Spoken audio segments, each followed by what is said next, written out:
Bom dia, aqui é Remo Noronha com mais uma aula de Física ou Matemática. Estamos aí no projeto de instruir o CFO-CBMERG 2022. Chegamos à questão 42 e essa daí diz o seguinte.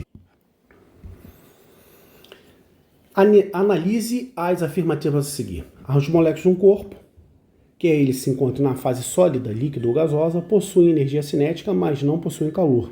Calor e energia em trânsito. Bem, toda molécula ela tem uma vibração mínima, né? Isso inclusive explica o fato de que o 0 grau Kelvin seria inatingível, né?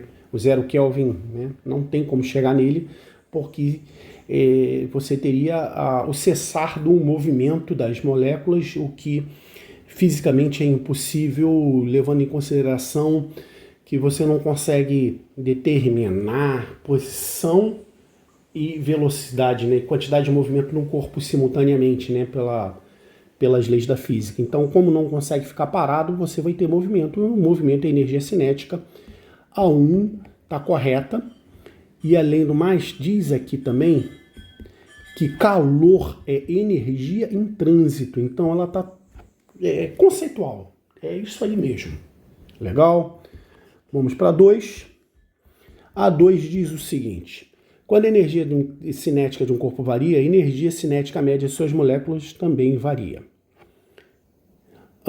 Consequentemente, ele cedeu ou recebeu energia, mas não necessariamente calor. A energia por ele cedida pode ser recebida em forma de trabalho. Bem, uma das leis da termodinâmica é que se você cede ou recebe calor em um determinado corpo, por exemplo, uma massa de gás, ela pode ser traduzida como trabalho ou como variação da energia interna, ou seja, justamente variação de temperatura. Voltando ao conceito anterior, temperatura ela tem a ver com a energia cinética das moléculas, ou seja, a agitação molecular, fazendo com que essa questão, o item 2 aí, dito de outra forma, falou exatamente a mesma coisa, então também é verdadeiro. Vamos chegar aí ao item 3, que diz o seguinte. A fase que uma substância se encontra depende das suas condições de pressão e temperatura, pois é possível que uma substância se encontre na fase sólida e líquida, por exemplo, em uma mesma temperatura. Olha só, digamos que você tenha uma massa de água aqui. Tá?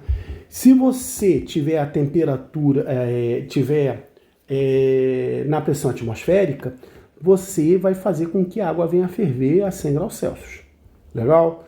Mas se você fecha isso aí, transforma numa panela de pressão, sob maior pressão, você vai conseguir atingir temperaturas mais altas, o que possibilita um cozimento melhor usando panelas de pressão. O contrário, se você tem uma quantidade de líquido aqui e diminui a pressão do ar nesse determinado lugar, você vai ferver a temperaturas mais baixas, né? Então, quando você quer determinar a fase de um corpo, tem que levar em consideração tanto a pressão quanto a temperatura, fazendo com que essa seja verdadeira também. Todo mundo verdadeiro, letra E de Euler e não se fala mais nisso. Bem, aqui a gente tem aula todo santo dia. Deixa um like aí, compartilha com os amigos se gosta do trabalho e com os inimigos se não gosta tanto assim. Mas principalmente, dá uma olhada lá no Drive, na descrição do canal, que tem um montão de recursos para te ajudar. E no mais, aquele enorme abraço.